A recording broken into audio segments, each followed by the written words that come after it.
Hi,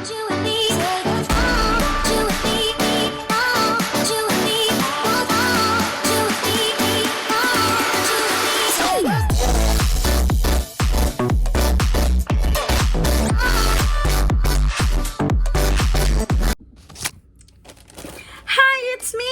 Welcome back to my channel, or I guess welcome back myself to my channel. Oh my gosh, guys, I miss you so much, and I miss recording videos so much. I am doing this video to make like a short, hopefully quick life update. It will be like a summary of where I've been and why I was MIA the whole time. It's been like, I guess, a year since I last made a video, or at least I last uploaded a video. So in this video, I'm gonna tell you where I was, what I was doing, why I didn't do videos, or why I did not upload videos. So stay tuned in this video and let's talk about it. So before anything else, if you are new to my channel, hi, my name is Lady Felician. I am here in Canada. I am a Filipino, but I am here in Canada as of the moment. I started here in 2021 as an international student, and now, oh my gosh, for the first time in the video or like in my channel, I'm gonna say that I'm not a student anymore, and I'm already a working citizen. Like, I'm already working here in Canada. Again, I'm Lady Felician. You can follow me on my Instagram. I also sometimes upload videos on TikTok, so my Instagram and my TikTok, same as my YouTube channel, Lady Felician, okay? And if you haven't subscribed yet, make sure to subscribe to my channel to get the latest updates of my videos soon. Okay guys, so if you see my outfit right now, I'm not wearing like formal just because of this video. I came from church and I was like, I guess I want to make a video. So it's a weekend. It's actually a long weekend. I was like, what I'm gonna do on my long weekend? So it's like, maybe I can make a video. I have lots of things to do. Like, I have a lot of things that I have to do, but then I was like, I'm too lazy for it, but I want to make this weekend productive. So that's why I'm like, let's make a video. Okay, now let's jump into the main life update, because I know, like, as I've said, I keep like so hopefully it will be a short video. So again, this will be a life update video. So I have here, like, while I was writing my script, like, it was like a fast script writing, whatever, so I put like 7 highlights of the updates. Before anything else, I want to say Happy New Year, everyone. I know it's already like very late, because for sure I'm gonna upload this one probably like 3rd or 4th week of February, because as of the moment it's like February 17. So I'm gonna try to start editing this tonight or tomorrow, and probably I'll upload it, if not Tuesday, probably Friday. I usually upload Tuesday or Friday like before, so I'm gonna try to do that again this time. So let's start. Okay, so the first thing is, as I've mentioned, I already got my PGWP, or the Postgraduate Working Permit. So if you don't know, students who come here after their studies, they can apply for a working permit, or it's called Postgraduate Working Permit. If you studied 8 months or 1 year, you can get a 1-year PGWP. And if you studied like 2 years or a 2-year program, then you can get 3 years PGWP. I studied a pharmacy technician program. Again, if you don't know, I'm a pharmacist in the Philippines, a registered pharmacist in the Philippines, and I want to be a pharmacist here, but I don't like, or not don't like, but it's kind of more expensive for me. It's more process, like I want another pathway of becoming a pharmacist here. So the pathway that I chose is to become a student first, see if I really like it, see if the environment, the pharmacy environment, the healthcare sector is something that I would like as a long term, because I don't want to spend a lot of money, like my parents' money for sure at first. And then realizing, oh, I don't want that one, so I want to do like a little it's still expensive, but a little cheaper way, become an international student, check if I would like the field, and then later on I wanna become like a pharmacist, like a registered full-time, like a pharmacist here, not just a pharmacy technician. So again, I studied a pharmacy technician program. I started on 2021, May 2021. That's the spring intake at Sheridan College, and I already finished the program, and now I have the PGWP. So I finished the program on November of 2022, and then right after that I already applied. It was like around 3rd week or 4th week of November, and then I got the result on March of 2023. So from March 2023, I already have my PGWP, or again the postgraduate work permit. So I only waited like around 3 months for the results of my PGWP. If you want me to make a video about my application and my PGWP, what the papers that I submitted, the documents that I have to compile and submit, and other steps that I did, please comment down below and I can make a video if you're interested. Okay, if you're interested. Now let's go to the second update, and this is very fun update. So I went back home. I came here 2021, and at last I was able to see my family.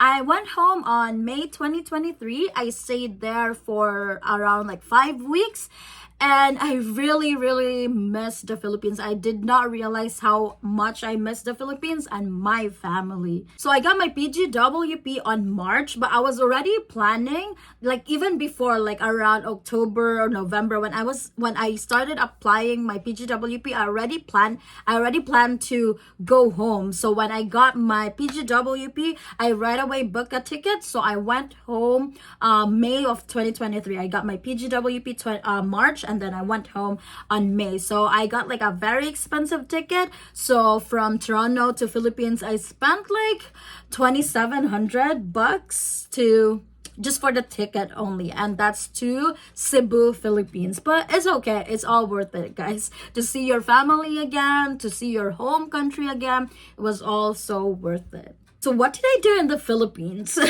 So first of all, of course, I wanted to see my family. It's just too bad that I wasn't able to see my dad, because my dad is at work, and he's working outside of the Philippines as well. So I was only able to see my siblings and my mom in Cebu.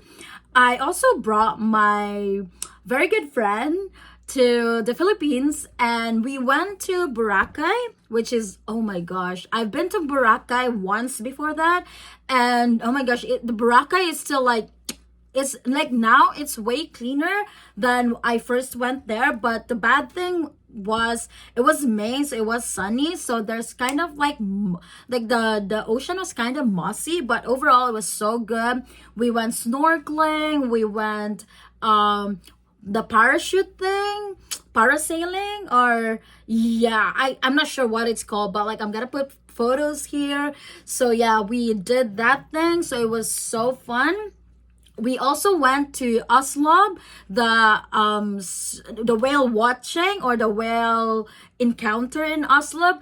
It was good. It's just that the whales smell, what is it called? Like smells something, like smells fishy, of literally fishy. So but it was okay, like the experience, it was so humbling to like, oh my gosh, like how huge this creature is. I was able to touch it too, like you can really touch it, you can swim with them. There's like around 3 or 4 tour guides there said there was around 14 or like 15, like around those numbers before. But then when I guess it was Bagyong Undoy, correct me if I'm wrong, after that there's only like 3-4 left. So a lot of them didn't come back anymore, or maybe got lost and went somewhere else. We also went to canyoneering in Kawasan Falls. So we didn't have much time, because this is just a suggestion. So you go like the Kawasan Falls, if you want to do canyoneering, do it like one day. Because what we did, we went to the Oslo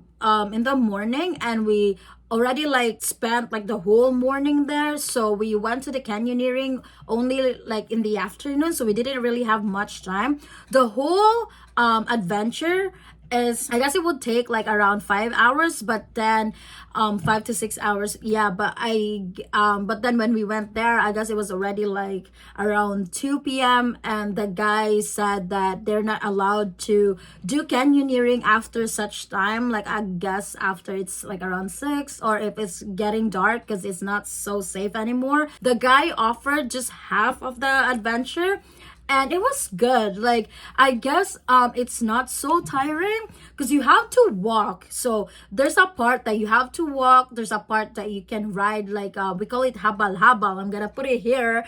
So it's like a not a tricycle, it's just like a motorcycle to go on a certain area, but then from there you have to walk. So the reason why the full adventure is like 5 hours approximately is because you have to walk, and it's like a long walk, a long hike to go to the top of the mountain and you go down. So what we did, we only did like I guess half of the mountain. We just did like around 2 or 3 hours and then going down, but it was okay. We were able to experience the according to the guide, that was like the longest jump. It was around like 500 meters if I'm not mistaken, so that was okay. I'm gonna put some photos and videos here. You can also check my Instagram. As I've mentioned, I have like some posts in there. Again, because of the Bagyong Ondoy, there's some areas that were ruined, like the main attraction was also ruined. So we were able to see like there was a building, the guy said, and then we were able to see like the building was under the water already, because the building fell during the storm. So it was kind of sad, but hopefully they can recover, right? So if you want to visit Cebu, so make sure to visit canyoneering and Oslo, the whale shark whale encounter. So going back to Cebu, so we didn't really have much time because my friend, he has to go back. I guess he only had like 3 days left because we spent like 4 days, I guess, in Boracay. So we just went to, because he loved birds. So I was planning to go to the safari park, but my mom said she doesn't recommend if it's only like half day, because of course like going there would take like hours, and then like just touring all around would not, like half day is not enough. So we just went to Cebu Ocean Park. Ocean Park, it didn't really change that much when I went there last time, like around 2019, I believe. So we also went to the birds. There's some birds area there, so he really had so much time. We bought like food, and even like he had bites in here, bites in his fingers. He still loved it, and he was bleeding after, but he loved it so much. So that would be cool too to visit if you want to go to Cebu. So my friend already went home, and then I stayed longer in the Philippines. So I did some adult stuff in Cebu, like I renewed my pharmacist license, I renewed my driver's license there too, and I also went back home to my very childhood hometown in Mindanao and Pagadian City in Zamboanga del Sur. So I went to my grandparents there, to my aunties, uncles. So I stayed in that area for like days, and then also went to the Dapitan City. We checked in Dakak, which is like a famous resort in Dapitan in Mindanao. It's in Dapitan City.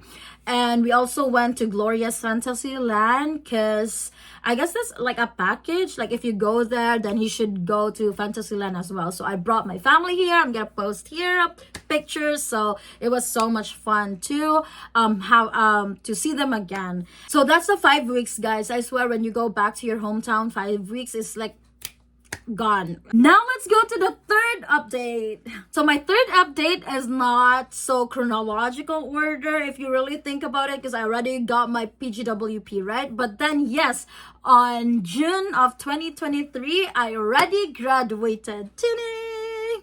So yeah, it was like a late graduation. We already finished, like I finished the program, like the whole program, like around November, but I already, like the school Part of it was already finished by around like August, I believe, last year, and then we just did some placements. I did my hospital placement in Toronto General Hospital like October, and then I also did my retail pharmacy like August and September. So technically I finished like everything on November, but then there's no graduation on November and December, so I attended the celebration on April.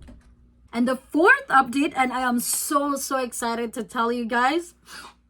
Oh my gosh, I'm so overreacting right here, but oh my gosh, I'm already a registered pharmacy technician. Wow! And then lastly, I did my SPT like around, I guess, August, September, October, or July, August, September. Anyways, I got my license, like the full license, on October of 2023. I'm just so happy. That's like one of my highlights of 2023 as well. I'm just so happy. It's a dream come true, guys. I came here not as a pharmacist yet. I came here as a technician, like with a dream of becoming a technician. And I'm already here. So in relation to me getting my license and at last becoming a registered pharmacy technician, I applied to another job. So I was working in a retail pharmacy for almost 2 years as a pharmacy assistant. Then when I got my license, I applied to different pharmacies, like both hospital, both like retail, sterile compounding. Like I applied to a lot of pharmacies. And then the very first company, actually this is not the very first, to be honest. There's some companies or like some pharmacies who hired me. I went to like a lot of interviews, guys. Like all of them, like to be honest, they hired me, but then I did not continue the process because one, it's far from me. Second, I don't really like the pay, or I like the pay, but like one offered more and it's closer, and I guess the benefits are better and stuff like that. So to make the story short, my very first job was with Shoppers Central Pharmacy Services. So the difference is I did not work in pharmacy like the stores. I worked in the central pharmacy services. So there's two types of central pharmacy services, which is the vial and the blister pack. So where I work was with a vial. So what you just do is like literally you just check, make sure that the details in the vials and the details in the profiles are the same. So like you make sure the labels are correct patient, correct instruction on or directions to use, correct quantity, and of course like the very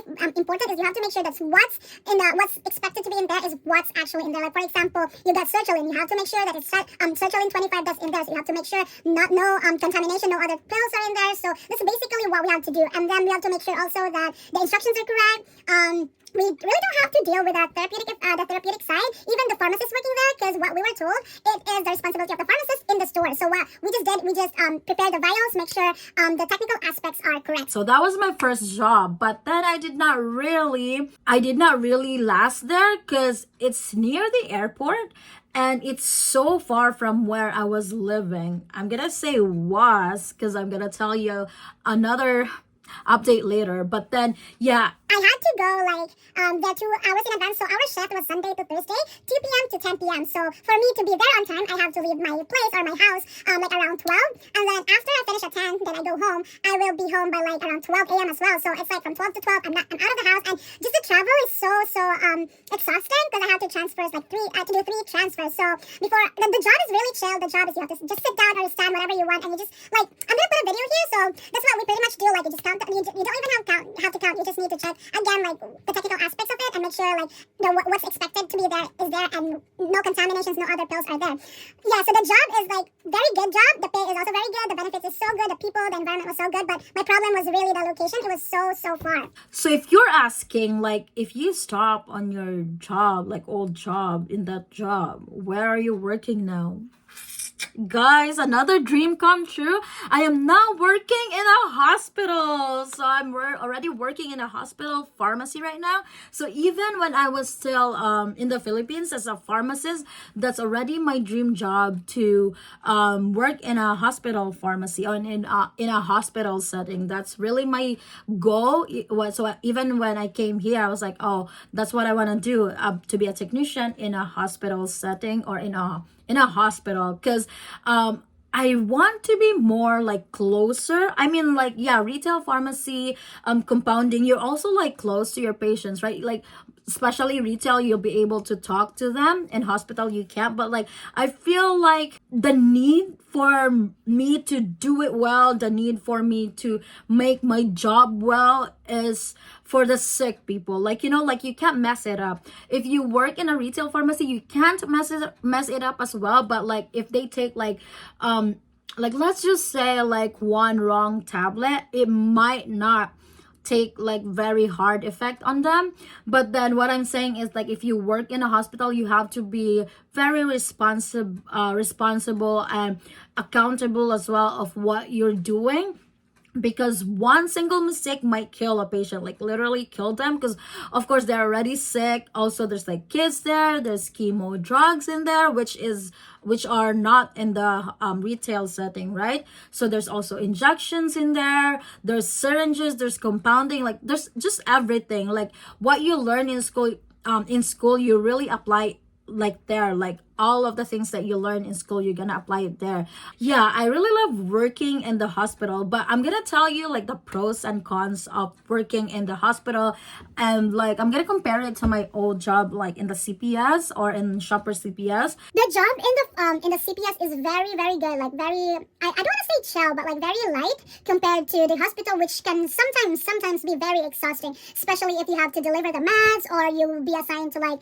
we call it like evening compounding, because you have to do everything. No one's gonna help you, especially if you don't have a partner. So you're gonna do everything. You have to run up to the chemo hood, you have to mix it there all by yourself, then come down, then if there's another order, you have to go up again, like stuff like that. Also, you will be under like time pressure. In CPS, you'll still under pressure, that's like time pressure, but you will really not feel it. Like you just have to like do like as fast as you can. But in hospital, you have time. Like you have to make sure you finish this thing here, you have to finish this thing here, because like for example, there's time administration of the drugs, right? So like for example, patient has to take it like at exactly 6, and we have to prepare it. We have to call a porter to get it from the pharmacy and deliver it to the unit. So, like for example, finasteride, like we have to, like if you're assigned to like compounding, you have to make sure you make it correctly, accurately, like all the steps you have to do it, and you have to send it, like you have to finish it like around a certain time, and then you have to send it at a certain time as well, because like these kinds of drugs, they are kind of time sensitive, and they are like, you should be very accurate in making it. So like that's one of like very exhausting part of the hospital. But I don't really like, yeah, it's exhausting, but I find it more challenging than exhausting, because as I said, like I want something that, like, I don't want to be stuck on like one thing only. I want to do like here and there and like other shit. So in this hospital, we do rotation. So you might be like 1 week you'll be doing compounding, another week you'll be doing delivery, another week you'll be dealing with narcotics, another week you'll be dealing with purchasing, another week you'll be dealing with like first doses and stuff like that. So it will always be like fresh on your mind. Like whatever you learn in school, it will always be fresh on your mind. So that's one. Another thing that's better for me in that, like in the hospital compared to the CPS, is of course, like, let's be realistic. It's higher pay, better benefits. Like Shoppers was really, really good benefits as well. But like long term, I'd find hospital way better benefits. We get like the retirement benefits. We have also like of course the prescription drugs, health benefits, dental benefits, medical benefits, and stuff like that. So for me, also the job in hospital is more stable. And I also believe like if you apply for your permanent residency and probably also the citizenship, but more on the application for your permanent residency, I feel like it's the government or the immigration would find it more important compared to retail pharmacy. That one, I'm not so sure, okay? So don't kill me. So I'm just saying here, like, I feel like it's more stable, and hospitals need us more, I believe, compared to like retail pharmacies. Because retail pharmacies, they can just hire pharmacists and pharmacy assistants, right? So technicians, they don't really hire because they have to pay us higher, but then we don't really, like, there's nothing that we can do that the pharmacists can't do, right? So that's why, and we don't do like except injections, so we don't do anything else that pharmacists and assistants can't do. So that's why retail pharmacists are not really hiring technicians. So I suggest if you're a pharmacy technician student, or if you want to be a pharmacy technician, so your goal would really be it's either sterile compounding or injection, but like again, it's only like around flu season, so you don't really do that. Also like COVID, but thank God there's no COVID, not zero at all, but not really that much cases anymore. And then yeah, definitely hospital. Most people would go to hospital and like sterile compounding to do, I mean, if you get your license as a pharmacy technician. And then my last update is in connection to my work. Again, I started here here, like very far from my, not far, if you have a car, again, I don't drive, I just take buses. So it's kind of far because I have to do 3 transfers as well. It's not far transfers, but because there's no like direct line, so I still have to do 3 transfers. So I find it exhausting. So I just opted to move to another place again. Yeah, I know, like I keep moving. But then yes, I'm in a new house now. I'm in a new place. If you've seen my old videos, this is not my background anymore. I don't want to show you my room yet. It's still so messy. Not messy, but like for me it's messy. And I don't want to show it as well that much because you might see it somewhere. And I don't want like, you know, privacy like concerns. The reason why I moved to another place is of course my work. This is way closer to my work, and also my church is also way closer like compared to the previous place that I lived in. So like here I can only like Uber, which is like around $10, $9, both to church and to my work. So that's very good because like sometimes I have like 3 to 11 shifts, so I don't want to go home like bus and walk at 11:30 or at 12. So I always just do Uber, and it's way much cheaper compared to my old place. In my new place now, it's better. The only negative side is I live in the basement now. So before I was living like upstairs. Now I live in the basement, but it's really good better compared to the previous one, because now I have my own living room, in a, of course, like in a private bedroom. So in my bedroom I have my own living room, like with my TV right here, as you can see. I have my own fridge. I have my own kitchen and dining. I have my own washroom as well. So I have my own place here. I'm the only person living in the basement. Sometimes the owners will just come down to do their laundry, because the laundry is here, like the laundry area, the washer and the dryer is here, but they only do that like weekends, and I don't really see them because I'm always in my room. So I don't really mind like them coming down here. It's like okay for me. So anyways, the best part is it's closer to my job. So those are the main updates of my life recently. I have just another like a bonus update. It's not really big thing, but I bought like a new MacBook. It's so funny because I wanted to make more videos, and I only edit on my iPad, and my iPad is like going so slow because I bought it in Japan in 2017, and it's really slow and it's really full. So I bought a new MacBook. The reason why I'm saying this is I don't want to brag, but I made a video when I bought it on December, but I wasn't able to edit it yet because I want to do like a live update first, and then I want to do I did an unboxing video. So after this video, probably that's the next video you're gonna see. So please make sure to subscribe and watch that video because it's expensive, so at least I can get something from it. Okay, so anyways, that's like a bonus life update, which is not really important.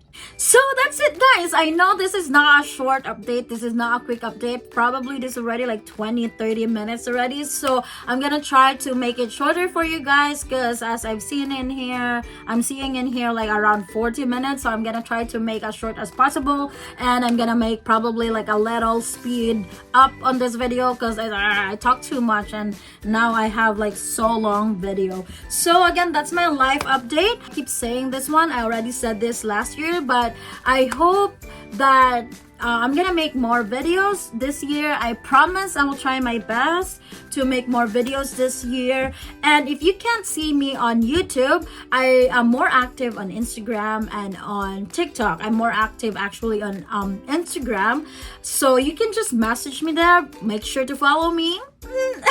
Yeah, please follow me on Instagram. Feel free to message me. Also give me like a few days to reply, because usually they go to directly to the message request, and I don't really check my message request every day. And I also do like adult jobs, like some other things to prioritize. I'm not always on Instagram and on TikTok, so give me a few days, and again I'm gonna prioritize stuff that are like really more important. but I'm gonna try my best to upload more videos. I have so many videos, to be honest, but I just didn't have time to edit them. Like, I do everything on my own, right? So I'm gonna try my best to give you more updates, make more videos, upload more videos. But if not, see you on my Instagram and my TikToks. I usually upload videos and like updates on my everyday life. Not every day, but like more often compared to YouTube. So again, feel free to message me, give me some time to reply, a few days. So that's it, guys. So don't forget to subscribe. I hope you like this video, and don't forget to again to subscribe, and feel free to share it to your friends to make this family bigger, and we'll be happier. The more people, the better, right? Nice seeing you, like very, very happy to see you, and Happy New Year. Have a great New Year, guys. See you in my next videos.